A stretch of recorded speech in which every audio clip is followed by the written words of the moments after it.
Good morning, South. Please stand for the Pledge of Allegiance with South's student population. I pledge allegiance to the flag of the United States of America and to the republic for which it stands, one nation, under God, indivisible, with liberty and justice for all.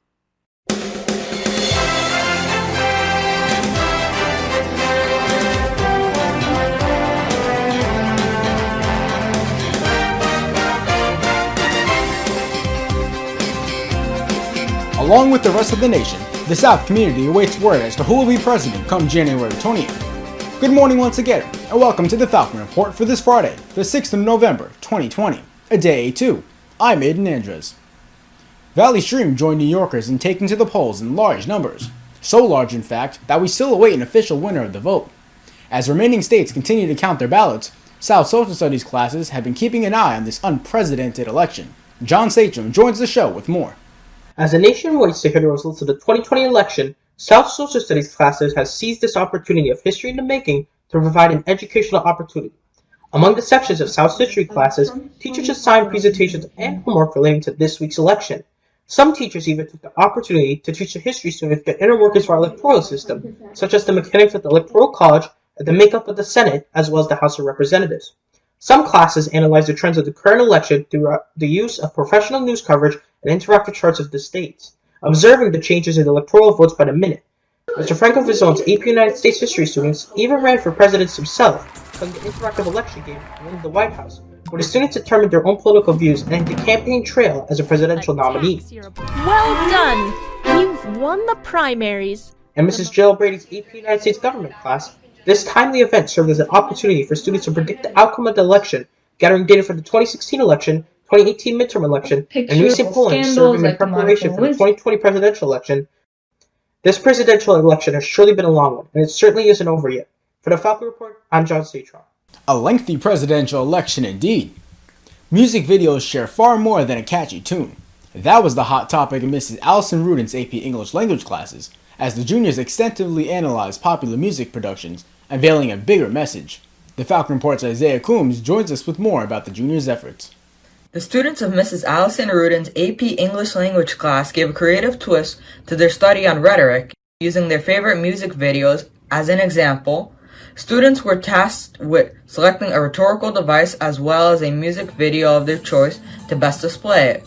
From cliché to metaphor to chronology, to name a few, the English students provided in-depth analysis to each of their rhetorical devices, considering all elements of their songs, including its subject, audience, purpose, and tone.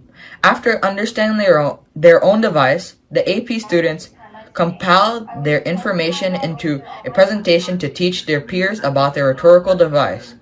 Through discussion, writings, polls, and even multiple choice assessments, students were able to teach one another about their rhetorical devices and, in relation to the video, providing a fun, yet educational way to learn rhetorical elements. For the Falcon Report, I'm Isaiah Coombs.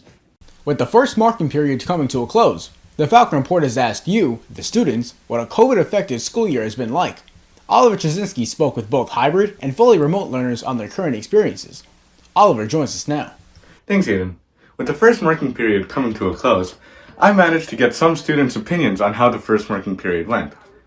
So I think that hybrid is a good thing for the school because I heard that most other schools that tried it usually just had someone get sick and they had to close school down. But I feel like that we're doing a good job at protecting the students and teachers from the coronavirus. I think it's helping with COVID, but I just also think that everybody's missing like the old way of school and like everyone just wants everything to go back to normal.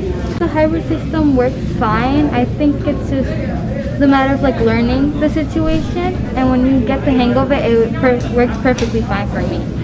I think school has been going a lot better than I thought it would go. I'm thankful that my teachers have adapted to changes and making sure that all their devices are connected, it works every day, and that everybody has a good day. Truly, I'm thankful for that.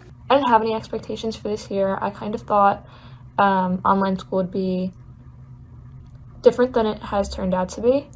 But we're all learning, and it's just a learning experience for the students and the teachers and for everybody. You have everything. You have a reliable source of interface. You have the infrastructure to allow that interface. And you have very well competent and understanding teachers and students. And there you have it, a reflection of the first marking period. For the Falcon Report, I'm Oliver Trzynski. Back to you, Aiden. When the Falcon Report returns, we'll take a look at this year's modified Halloween celebration. But first, a bird's eye view of South's generous lunch staff giving out refreshments. The Falcon Report will be right back.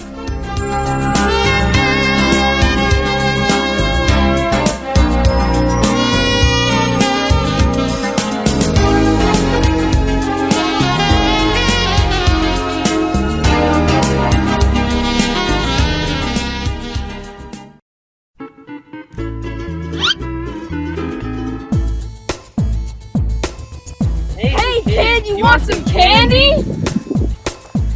You want some cavities? I don't need your cavities. I have Key Club.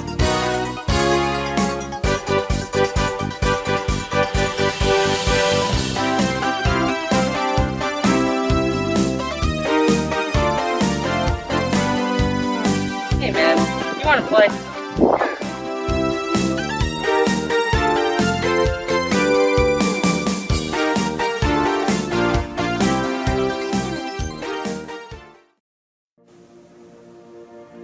I really miss the communication between my classmates and my teachers.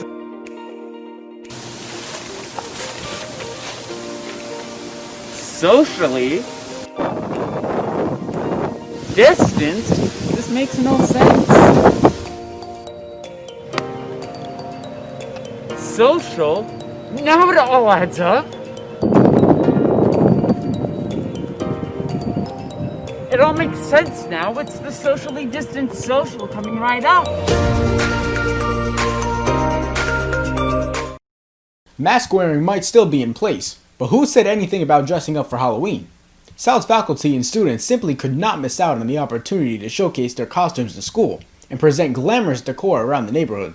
The Falcon Report's Ethan Rano has far more on this year's modified Halloween. South's halls were filled with students and teachers in costumes and accessories this past Friday in preparation for Halloween. Putting their creative minds to work, many flooded to the school in their outfits, displaying their inventive skills and imagination in the spirit of Halloween. The costumes exhibited varied from traditional ghost-themed masks to Winnie the Pooh. Even our amazing staff participated in the Halloween spirit, teaching in full costume, including the entire English department, who dressed as an identical crew of skeletons. At the same time, the community prepared for Halloween, with houses donning spooky decorations and stocking up on candy to safely distribute to trick-or-treaters. I definitely thought this year's Halloween was kind of a different vibe because there wasn't as many trick-or-treaters as there usually would, especially since Halloween is on a Saturday this year. So it's kind of weird not seeing that many people out and about on Halloween. While it may not have been as large as it was last year, Halloween was able to remain safe and spooky, thanks to the immense preparation put in by our community and the spirit kept alive by it all. For the Falcon Report, I'm Ethan Ruano. Thanks, Ethan. Just when we thought warm weather was gone for good, this week happened. We'll throw it over to Sebastian Arenas to find out if this November warm spell will stick around for a while. Well, Aiden, looks like Mother Nature gifted us a generous weekend forecast. Showing nothing you'd expect in early November, we head into the weekend today by welcoming mild yet sunny skies sitting in the high 60s. Temperatures won't budge moving into tomorrow, and we expect plenty of sunshine through the haze. Sunday will present hazy patches of sunshine as well, and we might even make it into the 70s. This November warmth won't stick around much beyond the start of next week, so let's enjoy it while it lasts. Back to you, Aiden. That's all for this edition of the Falcon Report. From our entire staff, stay safe and have a great weekend, South.